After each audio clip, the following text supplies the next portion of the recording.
My name is Tom Vazzana. I'm the Executive Creative Director for Disney Live Entertainment here at Walt Disney World. And we're so thrilled to bring to you the first holiday hard ticket event at Disney Hollywood Studios called Disney Jollywood Nights. And we have such a great evening planned for you, and we're very excited. And joining me are three colleagues of mine who brought to life what you're going to be seeing tonight. We have James Silson, Matthew Hamel, and RJ Temple. Let's give them a round of applause, and let's get right to where we are started here. It's a really exciting time. The first thing we're going to be talking about is, do we have any Nightmare Before Christmas fans here? Tim Burton's Nightmare Before Christmas. Yes, amazing, right?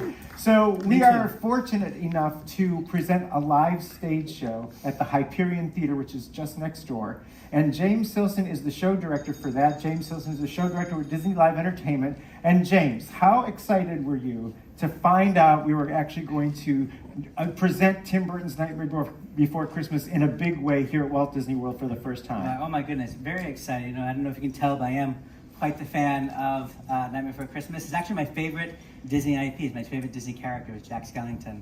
And so being given the opportunity to do this for the first time, really having a show fully focused on Nightmare Before Christmas, that's a gift for Christmas, really is what it is. So tell us how, because you worked heavily with Tim Burton's team to make sure we get it right, because it's a stylized film. We wanted to make sure we got it absolutely right. What did you do to conceive that? I know you had a great team. Tell us a little bit about that.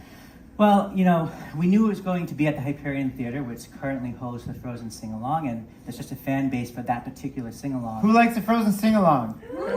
Yes. I realize you can't clap because you're all holding your cameras. I just figured that out. That's why I'm the Executive Creative Director here. Please, James, continue. And so with this property, we really wanted to present a sing-along in a way that's never been done before. And so we brought the team together and really conceptualized a bunch of ideas, but ultimately created a show that I think is really something that anyone who's a fan of Nightmare Before Christmas would really connect with. It's the right mood, it's the right vibe, and it's a unique way of telling a story. And so, but they want to tell what's unique, because this is the hook. I know when I saw it, and we've been working on it for a year. Folks, we've been working on this since January 15th this year to make sure this event came to life. So tell us that a little bit about that process. I've been very inspired watching a bunch of different theater, and some of the theater I'm really kind of taken with is silent theater. It's the ability to physically express what you're thinking, what you're doing through your animation and not so much words. And with this show, what we ended up doing was creating a sing-along that's hosted by two silent physical comedians, which I know sounds bizarre, but it works. It's an oddly beautiful piece, and so anyway, like Tom was saying, we work very closely with Tim Burton's team. They love the concept and the aesthetic that we chose, and they've been very gracious with us, giving us feedback and allowing us to really treat this property with the special care and the special gloves that we really want to. Now, James, as a colleague of mine, we've known each other 26 years. I've been with the company 28 years. His attention to detail is astounding. So I don't know if any of you know this, but James was the director for Happily Ever After. And he also was the director for Momentous in Shanghai.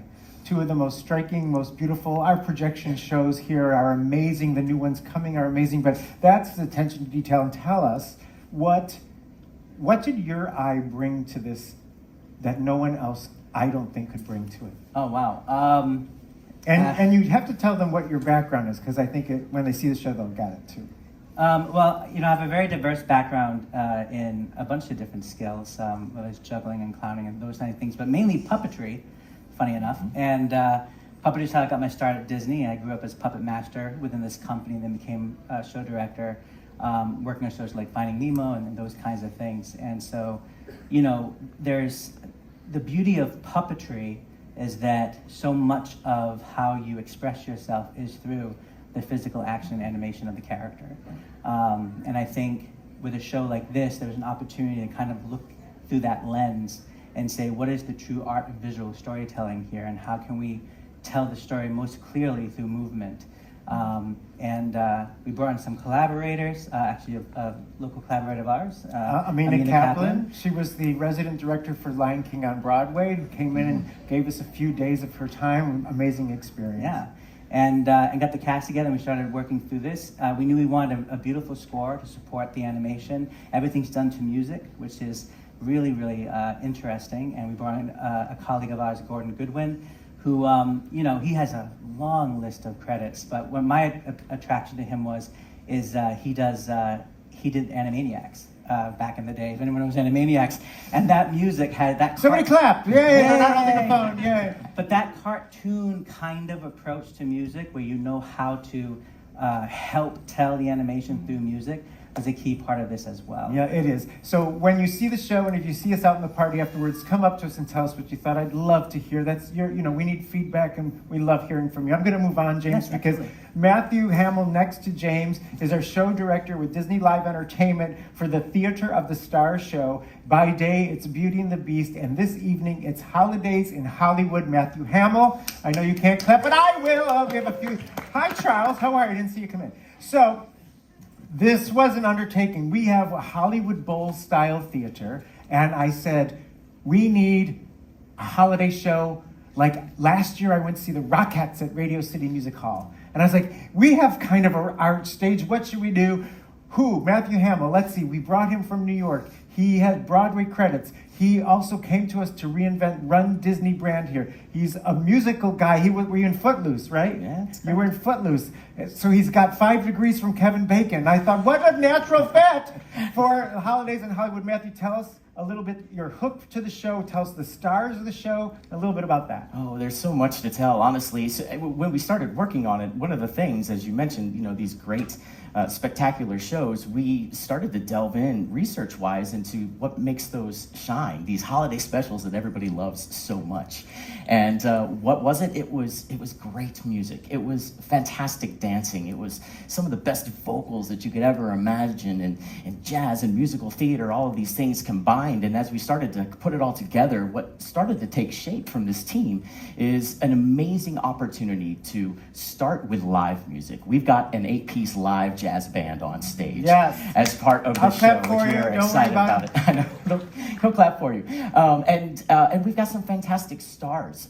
It is a pleasure and an honor to bring back Kermit the Frog and Miss Piggy to Disney's Hollywood Studios here in this show. Mickey and Minnie, Tiana, Belle is a part of this show. We've got dancing that is spectacular.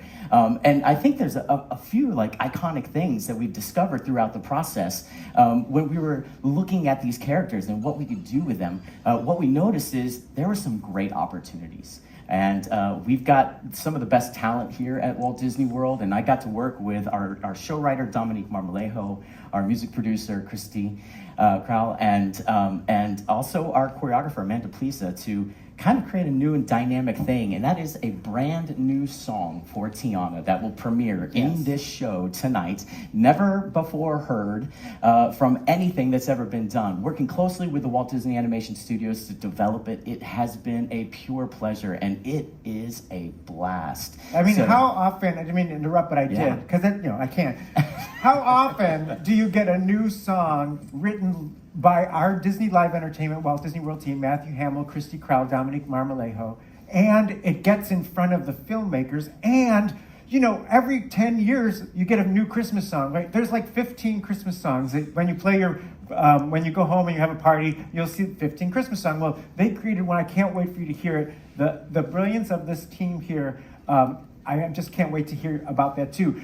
One other thing you mentioned, which is really interesting to me, is the Mickey and Minnie dance up a storm. They do. Okay, so, we love Mickey and Minnie. They're fantastic. But this show, they really have to show their worth. Tell them about the 2 numbers they perform in. Yes, absolutely. First and foremost, they have their own segment in this show. It really does kind of follow that flow of each star has their own vignette in a holiday special, right? So Mickey and Minnie, they join us first in their own little little Fred and Ginger inspired moment where they kind of grace us with some beautiful dancing and some smooth jazz music behind it. And then part of our finale, they lead a dance break like we have not seen before on any Walt Disney World stage. And it is such a pleasure to watch Mickey and Minnie perform this. It is something that I asked if we can make it happen, and the amazing talent that we have at Walt Disney World has made it come to life. And I think that's, you talk about gifts and what a gift it was to be able to work on this show. I think that this is mine, you know, to be able to